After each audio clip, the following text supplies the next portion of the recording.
Assalamualaikum warahmatullahi wabarakatuh. Alhamdulillah, wassalatu wassalamu ala rasulillah wa ala alihi wa sahbihi wa man walah, amma ba'du.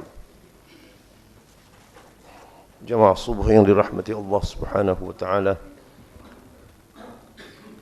semoga Allah menerima salat subuh kita berjamaah. Salat subuh salah satu salat tolak ukur, ya, begitu juga fadilahnya yang luar biasa. Sampai-sampai kan kita mendengar suatu hadis, kalau kamu tahu apa yang terkandung pada dua salat itu, niscaya kamu pasti akan datang ke masjid walaupun merangkak. Kalau hanya batuk-batuk masih bisa jalan enggak? Masih bisa jalan. Ini nggak bisa jalan, Pak, kecuali merangkak. Jadi sampai sebegitunya ya dorongan Nabi. Ya, orang merangkak, masya Allah, nggak bisa jalan normal gitu ya. Kalau jalan berdiri pusing. Jadi bisanya jalan kalau merangkak. Itu pun ya, kamu akan datang merangkak pada dua sholat itu. Kapan itu? Subuh dan Isya. Isya dulu nih. Asar memang satu lagi ada kelebihannya. Ya, ya kata Rasulullah, sholatlah kamu, ya, artinya berjamaah pada dua sholat bardain. Nah, itu ada salat bardain. Dua, ya, waktu disebut bard itu kan dari kata dingin ya. Yang dimaksud kata para ulama subuh dan asar. Ini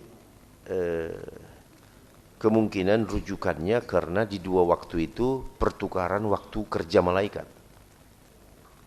Ya, malaikat itu shiftnya itu di dua waktu, Pak. Di waktu subuh dan di waktu asar. Jadi kumpulnya mereka antara yang mau naik ke langit dan yang turun dari langit di dua waktu itu dan di masjid. Jadi seperti ini sekarang. Malaikat yang tugas malam selesai turun. Dan malaikat yang mau tugas pagi akan naik setelah sholat subuh dan mereka ketemunya di mana? Di masjid. Jadi yang akan naik ini, dia akan melapor kepada Allah. Padahal Allah sudah tahu siapa yang sholat kan. Ya. Allah bertanya, bagaimana kamu tinggalkan hamba-hambaku? Ya, kami tinggalkan mereka tadi sholat.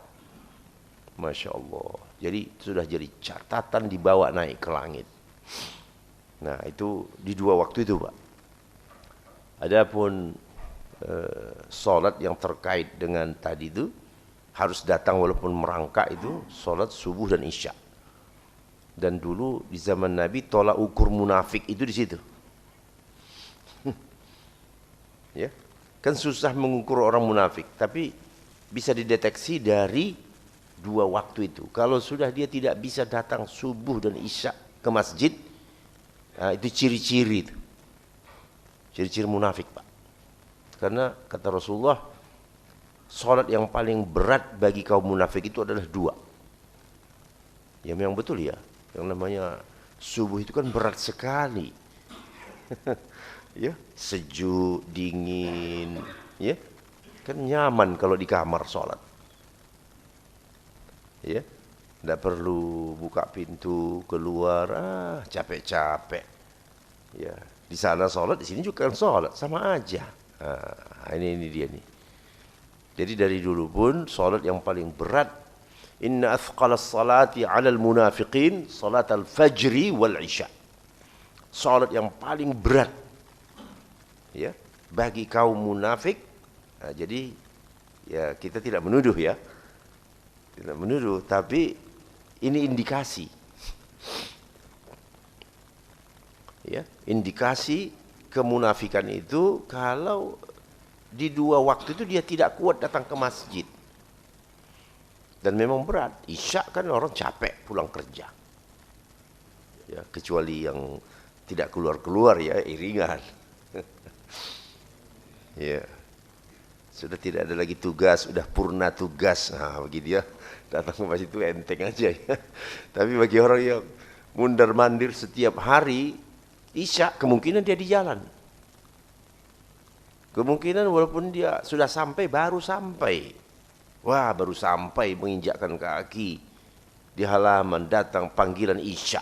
Wah, cukup berat kan? Nah, itu dia. Baik,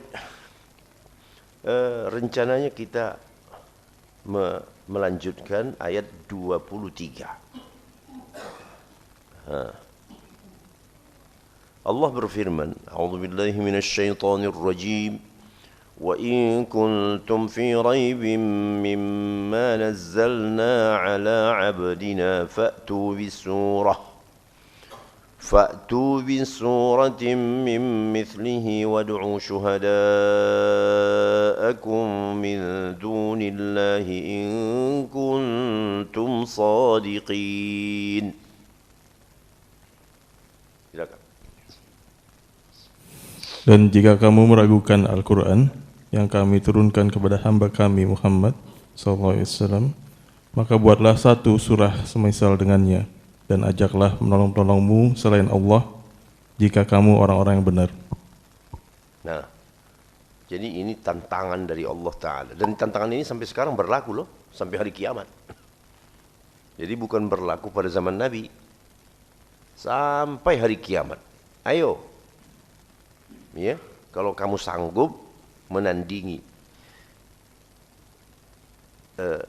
Dari awal Allah mengatakan, kalau kamu ragu terhadap apa yang kami turunkan kepada hamba kami, kalau kamu ragu. Jadi siapa mereka ini? Ya orang-orang al-kafirun, yang tidak percaya kalau Quran itu turun dari ya Allah Subhanahu wa ta'ala. Mereka menuduh Quran itu adalah buatan siapa? Buatan Nabi Muhammad sallallahu alaihi wasallam.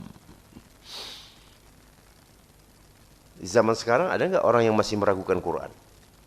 Oh, banyak. Semua orang kafir itu meragukan. Ya. Tidak percaya. Tidak percaya akan Al-Qur'an Karim. Nah, itu buatan-buatan nabinya aja itu. Ya. Nah, yang kita takut itu bukan tidak percaya begitunya, Pak. Yang kita takut itu tindakan kita yang bisa ditafsirkan tidak percaya. Paham Bapak enggak maksudnya? Ya. Sikap kita terhadap isi Al-Qur'an itu yang bisa ditafsirkan tidak percaya kepada Al-Quran. Kenapa? Kalau Allah berbicara tentang suatu masalah hukum, masalah apa sajalah kehidupan, di dalam hati kita mengatakan itu kan gak cocok zaman sekarang. Itu ragu tidak itu? Itu termasuk bagian dari ragu. Ya, itu kan dulu itu. Kalau di zaman sekarang, ya kalau itu diterapkan kacaulah kita. Nah, berarti kamu gak yakin. Ya, tak yakin kepada Al-Quran. Nah, itu yang kita takut itu di zaman sekarang begitu. Walaupun secara pengakuan lisan, oh iya kita beriman kepada Al-Quran, turun dari Allah. Nah, terus dalam praktek bagaimana? Bisa kamu pertahankan keyakinan itu dalam sikap, tindakan? Wah, itu berat. Nah, kalau kamu sendiri merasakan berat, bagaimana orang lain? Ya. Dan sering sekali persoalannya isi Al-Quran itu dibenturkan dengan kehidupan bermasyarakat. Itu dia tuh. Jadi dibenturkan dengan kehidupan masyarakat. Quran bilang A, masyarakat maunya B. Masa kita mau memakai Al-Quran sedangkan masyarakatnya tidak mau memakai itu? Nah, ini sudah terjebak. Akademisi banyak yang kena di sini, Pak. Ya. Orang-orang yang bergelut dalam penelitian ataupun kita katakanlah orang-orang akademik itu mengukur kebenaran itu dari penerimaan masyarakat. Bahaya ini. Ya. Jadi metodologi mereka, suatu nilai baru diakui kebenarannya kalau masyarakat menerima nilai itu. Lah ini kacau. Kebenaran itu tidak diukur atas penerimaan orang. Ya kalau masyarakat tak beriman, mana mungkin dia menerima kebenaran Al-Quran, betul tidak? Kebenaran Al-Quran itu diterima dengan keimanan. Jadi kalau kamu mengukur suatu kebenaran, baru diakui kebenarannya kalau diterima oleh masyarakat, berarti kalau masyarakat tidak mau menerima, tidak mau menerapkan suatu nilai, berarti kamu anggap tidak benar. Nah, ini sebenarnya metode ilmuwan barat. Nah, ilmuwan barat itu begitu. Baru diterimanya sesuatu itu kalau orang yang hidup di wilayah tertentu itu menerimanya. Katakan sajalah contoh sederhana, jilbab bagi perempuan. Bagi peneliti barat, lihat dulu masyarakatnya, menerima enggak? Mereka mempraktekkan enggak jilbab itu? Kalau tidak, berarti jilbab itu tidak benar. Nah, inilah berbedanya metode kita di dalam Islam dengan metode orang-orang di luar Islam. Jadi berdasarkan fenomenologi. Ya. Kalau itu diterima oleh masyarakat berarti itu dianggap benar. Na'udzubillah. Sesuatu itu benar berdasarkan sumber. Kalau sumbernya meyakinkan wahyu, nah ini dia. Di kalangan ilmuwan barat itu tidak ada yang namanya wahyu. Semuanya harus diuji di lapangan. Nah, ini kacau kan? Bagi mereka tidak ada yang namanya keyakinan. Semuanya harus dibuktikan. Dan inilah terjebaknya kalangan ilmuwan dengan metode ilmiah barat itu. Sama mereka tidak ada wahyu. Ya. Sama aja wahyu Allah dengan perkataan seorang profesor umpamanya itu sama aja sejajar. Ya. Jadi kita betul-betul harus perhatikan kebenaran Al-Quran wahyu mutlak, walaupun tidak sesuai dengan apa fakta di lapangan. Fakta di lapangan tidak sesuai, karena fakta itu apa yang terjadi di tengah kita, dan itu bukan satu-satunya alat mengukur kebenaran. Ya, bukan satu-satunya alat untuk menentukan kebenaran. Jadi alat menentukan kebenaran itu sumbernya valid tidak? Valid. Apa itu? Wahyu, kitab suci, ayat Al-Quran.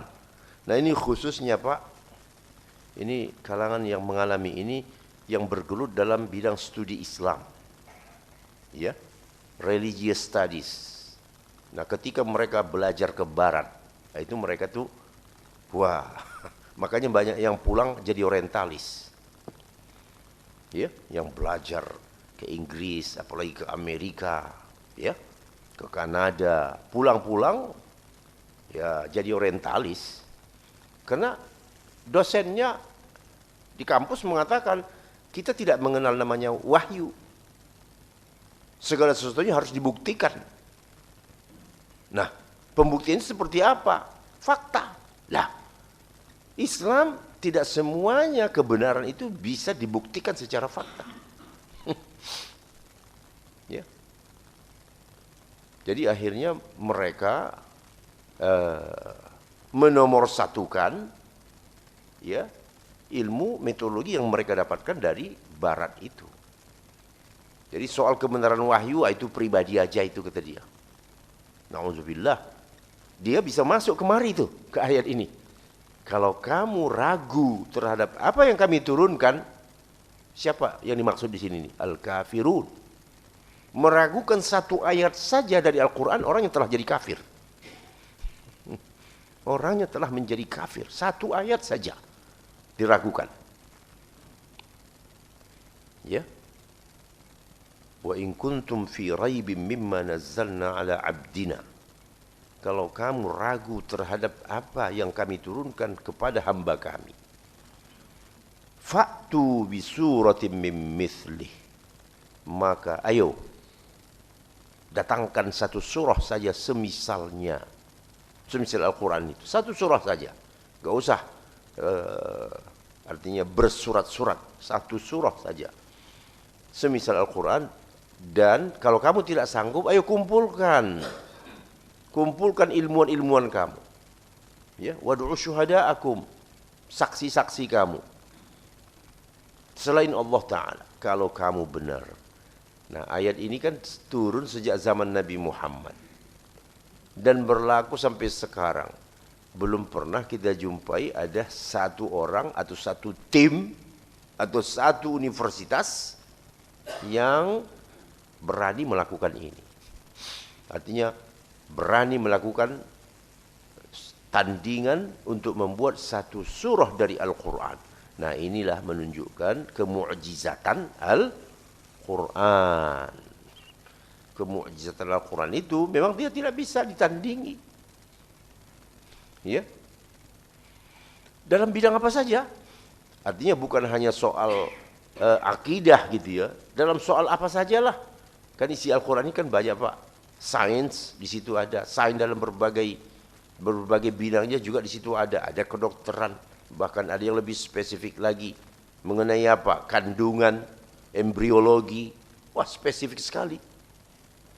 Nah, kalau kamu ragu, ayo buat. Buat satu surah sebagai tandingan, ya, terhadap Al-Quran. Dan ayo ajak teman-teman kamu, kerahkan, ya, tim kamu untuk membuat satu surah tandingan kalau kamu benar.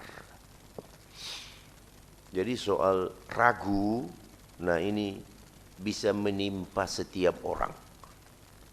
Ya, bahkan kadang-kadang makin tinggi posisi, keraguan itu halus, Pak. Ya, halus masuknya ke dalam hati.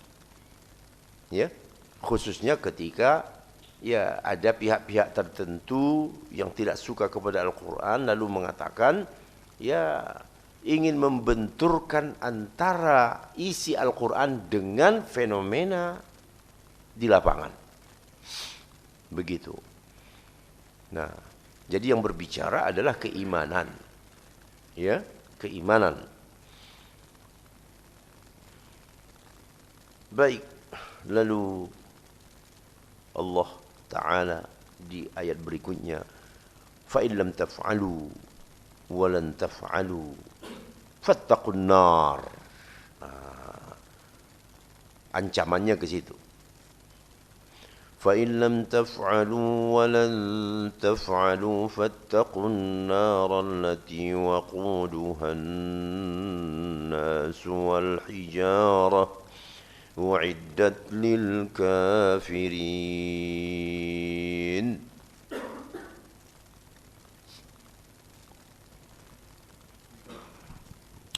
Jika kamu tidak mampu membuatnya dan pasti tidak akan mampu, maka takutlah kamu akan api neraka yang bahan bakarnya manusia dan batu yang disediakan bagi orang-orang kafir.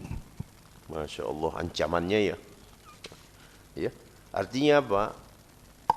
Bagaimanapun kamu tidak akan mampu menandingi. Lah, lalu kalau kamu tidak mampu menandingi, masih ragukah? Dan kalau kamu masih menyimpan keraguan, awas. Fattaqun nar. Takutlah kamu kepada nar yang bahan bakarnya adalah manusia dan batu. Disiapkan untuk orang-orang kafir. Nah, fa'id lam taf'alu. Nah, ini secara bahasa, kalau kamu tidak mampu sekarang, walan taf'alu, dan sampai kapanpun, nah begitu bahasanya ya. Dan sampai kapanpun kamu tidak akan mampu menandingi satu surah saja dari Al-Quran itu, walaupun kamu kumpulkan ya tokoh pakar-pakar kamu dalam bidang tertentu. Nah, kalau kamu tidak mau melakukan, kalau kamu tidak sanggup melakukan itu dan kamu tidak mau beriman, nah, kan begitu kan? Nah, harusnya kalau merasa tidak mampu tentu menyerah. Betul enggak? Menyerah dalam arti kata, oh iya kita tidak mampu, akal kita nggak sanggup ke situ. Ya udah, menyerah, berimanlah, karena tidak ada pilihan lain. Ya, berimanlah kepada apa yang kami turunkan kepada hamba kami. Ternyata dia tidak, masih saja ngotot tidak mau beriman, padahal dia sudah menyerah, dia tidak mampu menandingi, tapi masih saja. Inilah ya dalam dalam ayat-ayat yang lain, orang-orang yang telah ditempel hati mereka, kan begitu ya, khatamallahu ala qulubihim. Iya, mau dikasih tantangan seperti apapun, mau artinya mau didakwahi, mau disajikan fakta yang sejenisnya, mereka tidak akan mau. Ada suatu hal Pak, kita ambil, ada seorang penulis namanya Abul Hasan An-Nadawi, salah satu ulama dari India. Kata beliau bahwa kemu'jizatan Al-Quran ini, ya, ketika beliau berbicara tentang i'jazul Quran, i'jazul Quran, ya kata orang sekarang the miracle of Quran, salah satu bukti kemu'jizatan Al-Quran itu ketika Allah berbicara tentang Abu Lahab. Abu Lahab, tabbat yada abi lahabin wa tab ma aghna anhu maluhu wa ma kasab. Celaan, segala macam puncak celaan kepada Abu Lahab itu. Padahal ayat itu turun, Abu Lahabnya masih hidup. Masih hidup. Sekarang kita bermain logika. Kalau sekiranya Abu Lahab masuk Islam beriman, kacau enggak? Hah? Abu Lahab umpamanya mengatakan, oke, kalau sekarang kalau begitu saya masuk Islam. Bagaimana dengan ayat? Ayat sudah final mencela, ya, saya selana rondat. Apakah dia akan masuk neraka juga kalau dia masuk Islam? Kenapa dia tidak masuk Islam? Itu dia tuh. Itulah kata Abul Hasan An-Nadawi, bukti Al-Quran itu mu'jizat. Kalau sekiranya saja dia mengatakan, oh iya, sudah turun Al-Quran mencela kami, mencela saya, kalau begitu saya masuk Islam aja deh. Wah, bagaimana dengan ayat? Saya selana rondata lahab, apakah dia akan masuk neraka? Itulah bukti Al-Quran itu ya mu'jizat.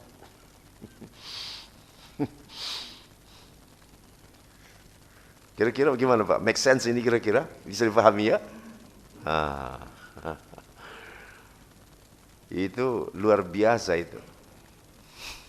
Andaikan Abu Lahab bersyahadat masuk Islam, ayat Quran sudah turun mencap dia sebagai penghuni neraka. Apakah turun ayat yang berikutnya meralat? Tidak.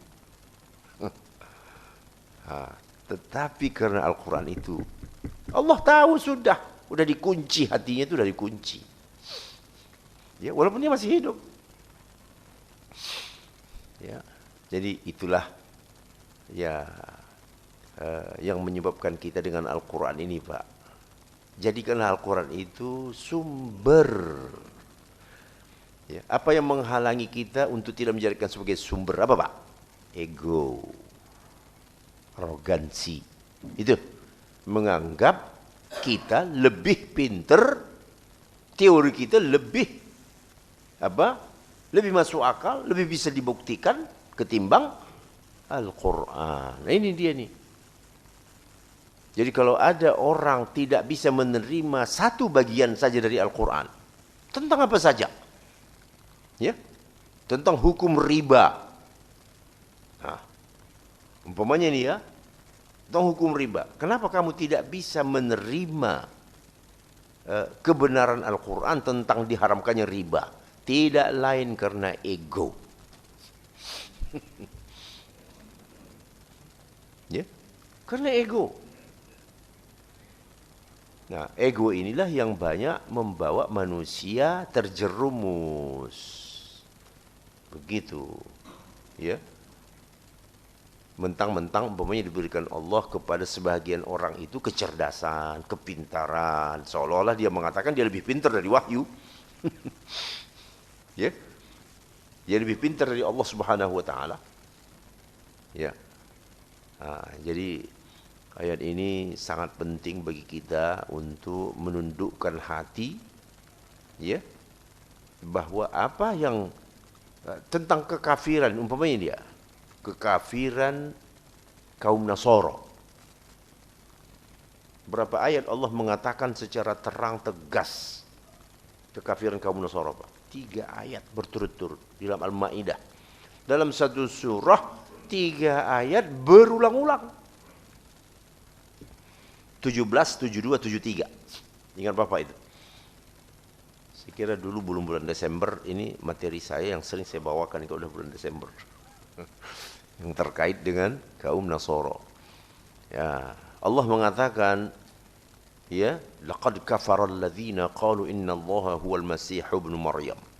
Sungguh telah kafirlah orang yang mengatakan bahwa Allah itulah Al-Masih. Siapa mereka? Kaum Nasara. Ya. Yang mengatakan bahwa Isa adalah Tuhan. Nah, tapi ada saja di antara kaum muslimin yang mengatakan apa? Mereka itu tidak kafir. Kenapa kamu mengatakan? Kenapa kamu melawan, menyelisihi keterangan Al-Quran yang terang, yang tak perlu interpretasi, yang tak perlu takwil, bahasanya lugas, tegas, terang. Kenapa kamu? Ya, nah, inilah ciri-ciri orang ego itu. Ya, karena arogansi. Masa sih mereka dikatakan kafir? Ya. Mereka saja tidak mengatakan kita kafir. Lah, ukurannya bukan di situ. Ya, ukurannya bukan di situ, kan kasar itu mengatakan orang kafir. Ini bukan halus kasar.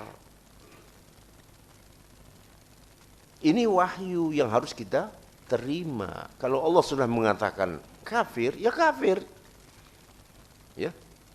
Bukan artinya kafir di situ ya bukan berarti jangan diukur dengan baik atau buruk. Kadang-kadang kita ini kan terperangkap, oh saya kenal manusia tertentu dari golongan ini, orangnya baik, menolong. Itu bukan ukuran. Ya, kamu jangan mencampur adukkan ukuran baik buruk untuk mengukur benar salah. Jangan gunakan itu. Islam menggunakan ukuran benar salah. Tidak sesuai dengan Al-Quran, salah. Walaupun sepintas lalu kelihatannya apa? Baik. Baik sekali. Orangnya baik sekali. Hah? Atau jasanya, luar biasa jasanya. Terus gara-gara jasanya yang besar, dia menemukan listrik, dia menemukan macam-macam sekarang, apalagi zaman sekarang ya, penemu-penemu itu. Lalu kamu katakan dia benar? Ini persoalan yang berbeda. Nah, benar, salah, hak, batil, mukmin, kafir, itu adalah ukuran mutlak yang harus dipakai dalam keyakinan seorang muslim. Tapi kalau dalam muamalah itu beda lagi. Nah, ini babnya harus dibedakan ini Pak. Itu muamalah, jadi jangan campur aduk. Ya. Artinya dalam muamalah, dalam berinteraksi itu ya kepentingan.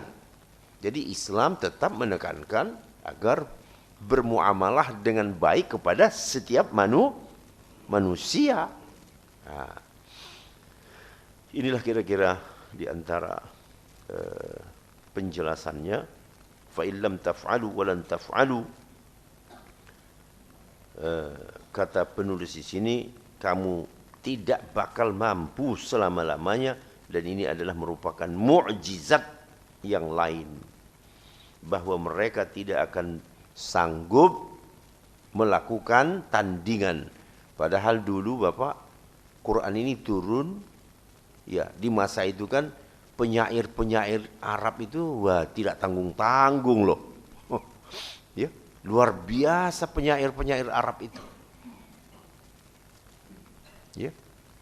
Mereka tidak sanggup menandingi ya nilai syair, nilai artinya sastra bahasa Al-Qur'an ini luar biasa. Mereka tidak sanggup. Padahal ditantangin, ayo buat satu surah saja kalau kamu mampu. Tetapi dari dulu sampai sekarang tidak ada sastrawan ya yang sanggup menandingi untuk mendatangkan satu surah saja dari Al-Qur'anul Karim. Ya, bukan hanya dari sisi sastra saja, tetapi semua bidang.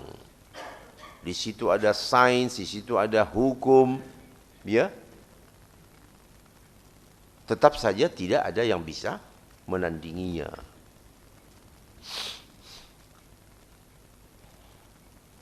Ayat-ayat seperti ini berulang juga Pak di tempat-tempat lain ya.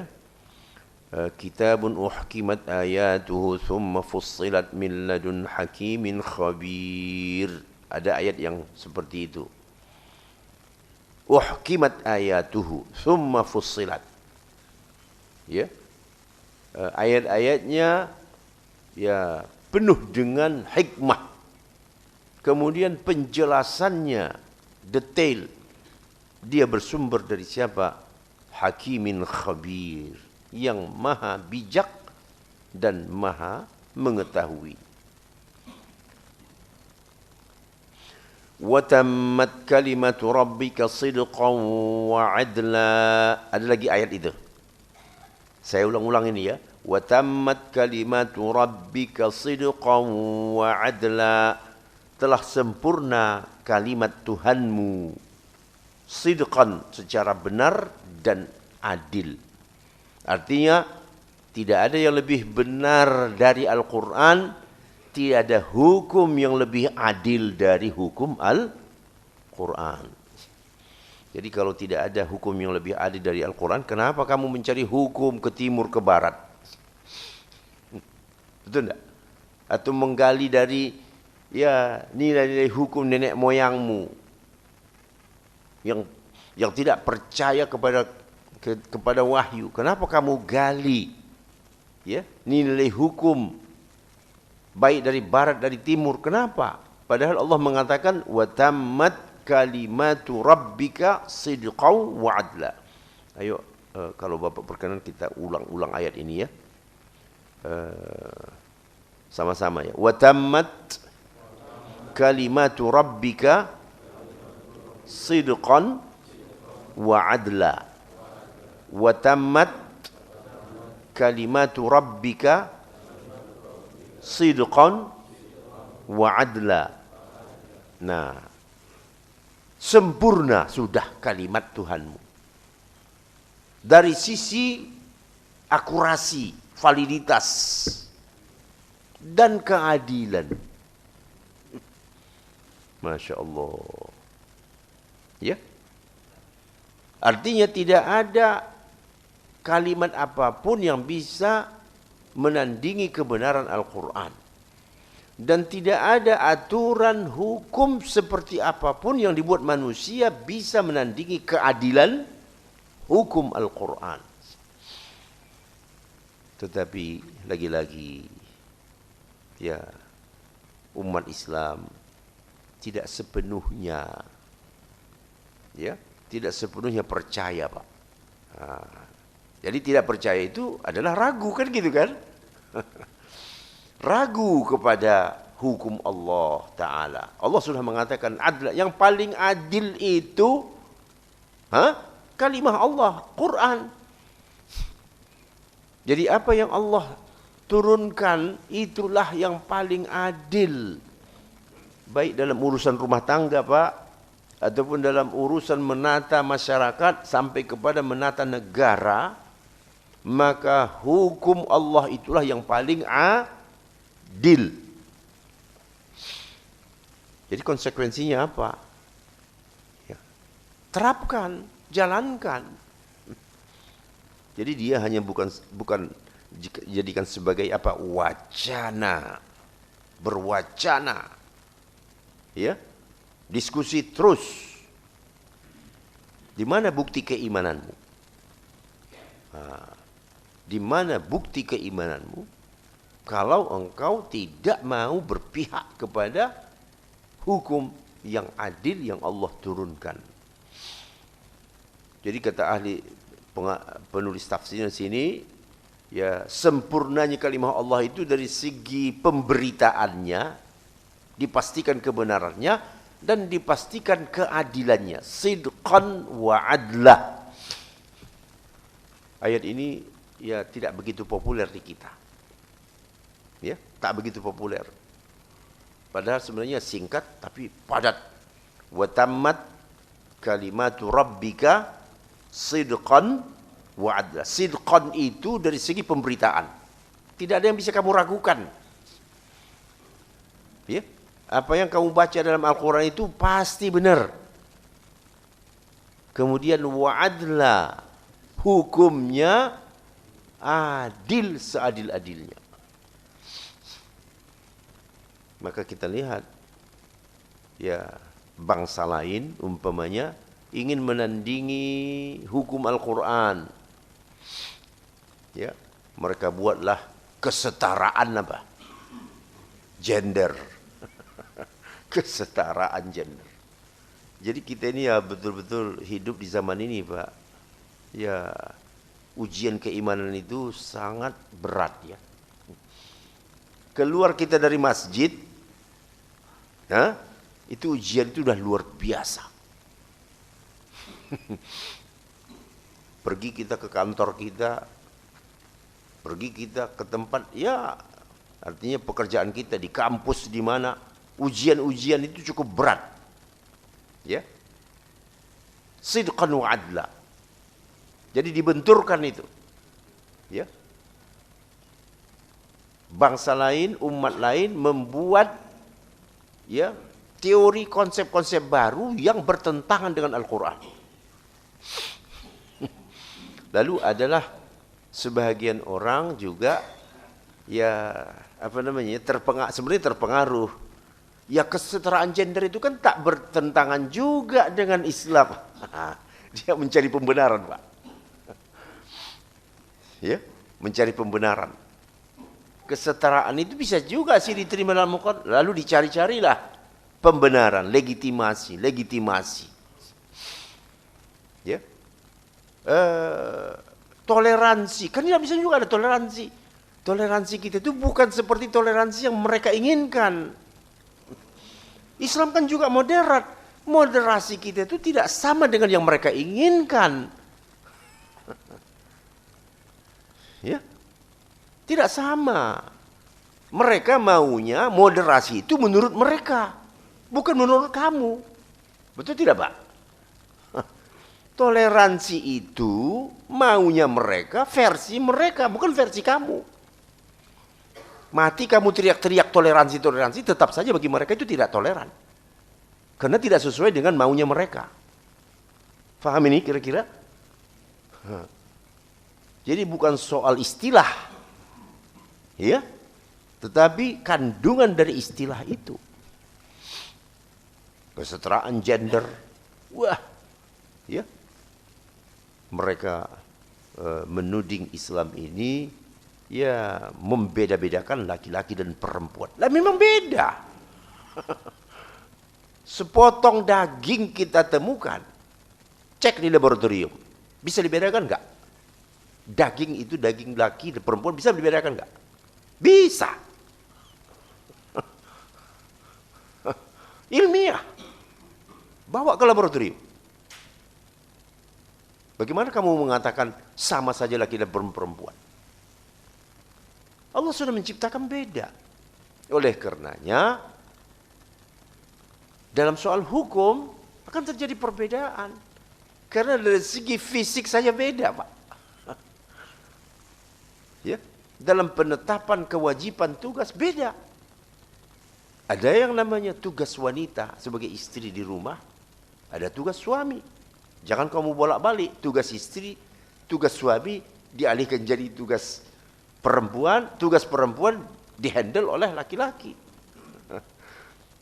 Ia berjalan seperti akan berjalan, kamu pikir oh ini kemajuan nih, kemajuan, tapi ujungnya nanti apa? Kehancuran. Kamu tidak sadar. Ya? Kamu tidak sadar, ujungnya pasti akan kehancuran karena melawan hukum Allah. Itu dia. Melawan ketentuan Allah Ta'ala. Jadi beriman itu seperti selalu mulus tetapi tidak mulus. Ya. Banyak godaan-godaan yang menguji keimanan kita. Nah, oleh karena kita tetap senantiasa ya saling watawasau bil haqqi. Lihat tu Pak. Watawasau bil haqqi. Saling berpesan kamu, awas kamu jangan terpengaruh ya. Sekarang ini ada teori baru, ada macam-macam temuan baru. Jangan kamu terpengaruh. Itulah maksudnya tawasau bil haqqi itu. Ya. Artinya saling berpesan, saling mengingatkan, ya, untuk berpegang teguh pada apa? Kebenaran. Dalam kehidupan yang biasa, Pak, mohon maaf nih, lihat nih, kan Bapak mendengar ini biasa. Negara paling Islami itu adalah New Zealand. Kemudian disusul oleh ya Finlandia, Kanada dan seterusnya. Atas dasar apa kamu menentukan paling Islami? Betul? Nah, lihat nih. Ini pelan-pelan nih. Kita katakan, oh iya juga, iya. Halus kan? Halus, maksudnya halus. Oh iya juga, iya. Dan yang mengutarakan ini, Pak, siapa? Tokoh-tokoh Muslim. Tokoh-tokoh Muslim. Standar apa kamu mengatakan paling Islami? Kan ya kacau itu. Ya. Negara paling Islami. Jadi mereka ini melihat ya bahwa Islam itu harus terwujud dalam kedisiplinan, ya itu iya. Tapi bukan itu yang jadi standar mutlak untuk menilai Islam itu. Menilai Islam itu tidak akidah, keyakinan, pandangan hidup, ideologi. Ya, kalau ideologinya tidak tauhid, bagaimana kamu mengatakan itu paling Islami?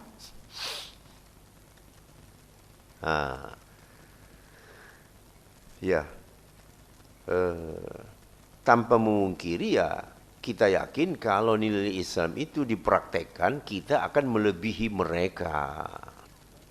Ya, soal birokrasi saja Pak, kurang tegas apalagi. Rasulullah mengatakan la'anallahu, ada dua versi ini, la'anallahu atau la'ana Rasulullah ar-rashi wal murtashi wal ra'ish. Allah melaknat, Rasulullah melaknat orang yang memberi sogok, menerima sogok, dan yang menjadi mediator dalam transaksi sogok. Kurang tegas apa lagi? Tegas tidak itu? Laknat. Dilaknat. Luar biasa. Ya. Jadi seharusnya masyarakat Muslim yang percaya kepada Quran dan hadis tentu akan mempraktekkan ini kan? Tentu bersih dari korupsi, sogok menyogok, transaksi yang tidak sah. Harusnya begitu. Nah, jadi tidak usah silau dengan ya hal-hal yang kelihatannya bagus di tempat orang lain. Ya, persoalannya nilai itu kamu sudah punya dari dulu, tetapi kamu tidak praktekkan. Dia hanya tinggal di dalam buku literatur. Baca kitab, baca Quran, baca hadis, oh itu semua isinya. Tapi pergi bapak keluar, berurusan. Berurusan dengan kantor, berurusan dengan apa saja. Semuanya transaksi, betul enggak? Semuanya transaksi, transaksional. Nah, jadi yang salah nilai yang tidak dipraktekkan. Ya, itu yang salah. Bukan kita tidak punya nilai, oh kita kaya dengan nilai itu. Orang lain nilainya itu dari mana? Hanya temuan saja begitu dalam kehidupan dia. Kalau mau maju, ya, kalau mau maju harus gigih, harus disiplin, harus teratur. Itu dia temukan dari mana? Dari perjalanan hidup dia. Kita sudah diajari. Sekecil-kecilnya kita sudah diajari. Dari mulai hal yang verbal sampai kepada hal yang detik-detik kita diajari. Tapi kamu tidak jalankan. Nah, dalam bahasa Qur'annya tidak menjalankan itu namanya munafik. Nah, itu dia Pak. Nah, tidak menjalankan itu namanya apa? Munafik. Jadi kalau begitu ujung-ujungnya yang banyak di dunia ini bukan orang beriman dari kalangan muslimin, tetapi yang paling banyak itu apa? Munafik. Itulah dia. Bagaimana kalau munafik yang memegang segala urusan, menjadi pemimpin, dia yang mengatur ratusan juta orang. Orang-orang munafik yang mengurusinya. Bagaimana? Rusak tidak? Oh, rusak. Iya. Baik. Jadi watammat kalimatu rabbika apa tadi? Sidqan wa adla. Ya, pulang dari sini satu ayat ini pun hafal, bawa ke rumah, ngobrol sama istri sambil minum kopi. Wah, ini kan mantap ini. Watammat kalimatu rabbika sidqan wa adla. Sempurna, telah sempurna kalimat Tuhanmu itu, baik dari sisi kebenaran, akurasi, ya, dan dari segi keadilan. Artinya hukum apapun yang dibawa Al-Quran itulah yang adil. Di luar itu tidak ada yang adil. Ya, ini bisa juga dibuat jadi status ini Pak, yang suka mengupdate status. Ini bisa jadi. Watammat kalimatu rabbika, tapi orang kalau nggak dijelasin ya nggak ngerti. Watammat kalimatu rabbika sidqan wa adla.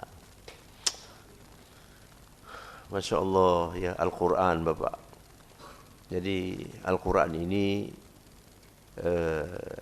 sudah kita baca. Ayo naik tingkat dikit. Apa itu? Pahami dulu. Ya, membaca bagaimana? Sudah bagus. Tetapi jangan berhenti di membaca. Faham. Karena tujuan Al-Quran kan jadi pedoman. Bagaimana pedoman? Kamu tahu bacaannya tetapi kamu tidak faham isinya. Ya. Guidebook kita tahu, bacanya tahu.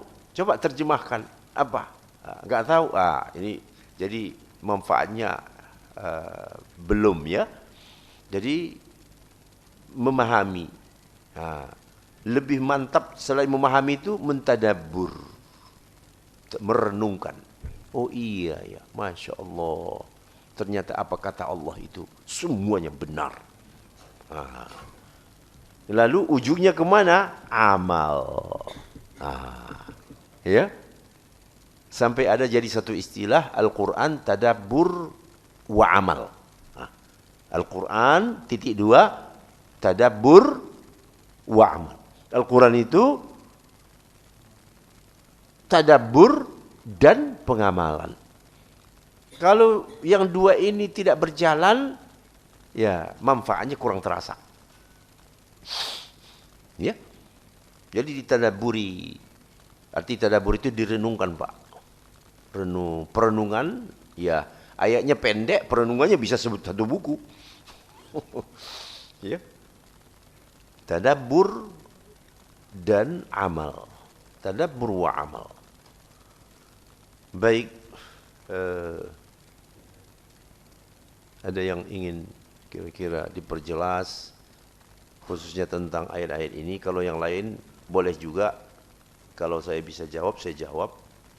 Ada yang ingin ditanyakan? Hah?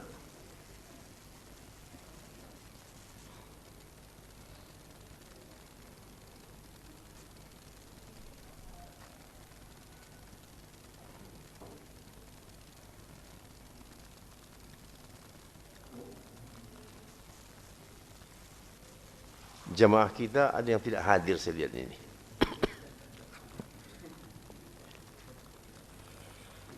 Ya.